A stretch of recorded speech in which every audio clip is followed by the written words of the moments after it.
Hi, Veterinary Unicorns. Amy Newfield here. I want to talk to you about the angry burnout that we're all experiencing.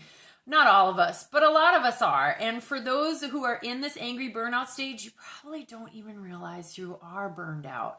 And so right now we're in a very interesting time. Most of the time when you say burnout, you blame work. Work is the problem. Work is the biggest issue. That is the problem and the source of all the burnout. That used to be true, but we've just had 13 months of a pandemic and it's still going on. Home life is burned out. Pandemic fatigue is a very real thing.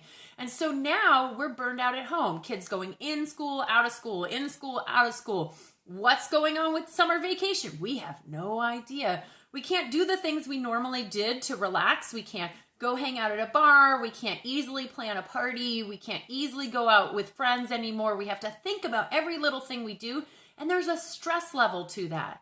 And so unfortunately, our home life has been very disrupted. And therefore, we're burned out from our home life. We used to be able to go home from work and relax and have a routine or some sense of normalcy. Now, when we go home, if we want to do something, we have to think, do I have a face mask? Is it going to be safe? Are we 6 feet apart? Who's vaccinated? Who's not vaccinated to this group I'm going to? That's not relaxing.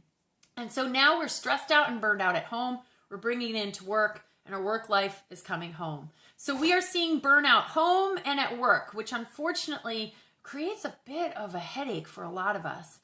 Being in a pandemic for 13 months, we have built up layers of armor in order to survive. This is very much a self-protective mechanism. And our goal is to wall ourselves off from the rest of the world. And in order to do that, we've had to become very hardened and angry individuals. So the question is, are you suffering from angry burnout? Because angry burnout makes you think that you're the only one doing all the work and no one else is doing any of the work. And it looks something like this. You walk in and you go, of course I have to take that patient. Of course I do. No one else can handle that patient. I'm the only one who can handle this patient. Of course I'm going to have to stay late. I'm the only one who can stay late. I mean, no one else is going to stay late. It always is me. And then when you get home, it sounds like this. Seriously, they can't even take out the garbage? Really? I'm the only person who knows how to take out the garbage. I'm the only one. They'd starve without me. I know they would. So we hear this all the time and we say these things all the time. If you're finding yourself repeating things that I just said over and over that are very similar, you're probably in an angry burnout stage.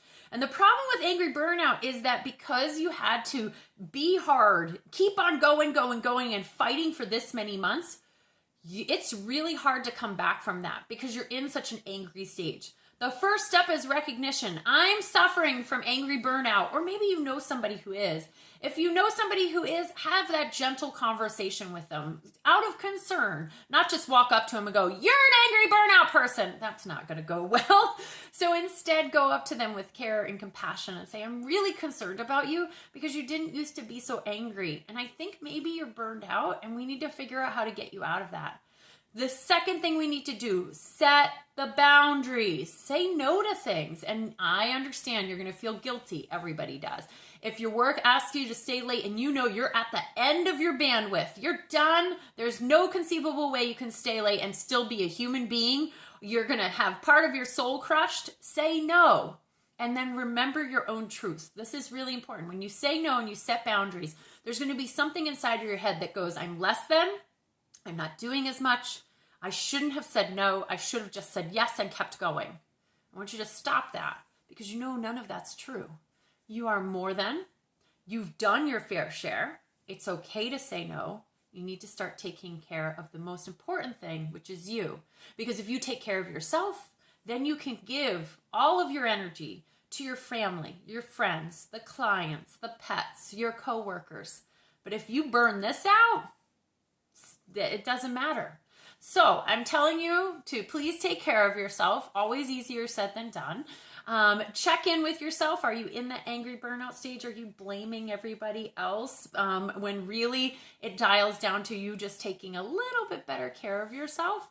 And if so, find ways to take care of yourself. It's certainly difficult, especially when our clinics are as busy as they are. But trust me, there are ways that you can spoil yourself even in a pandemic.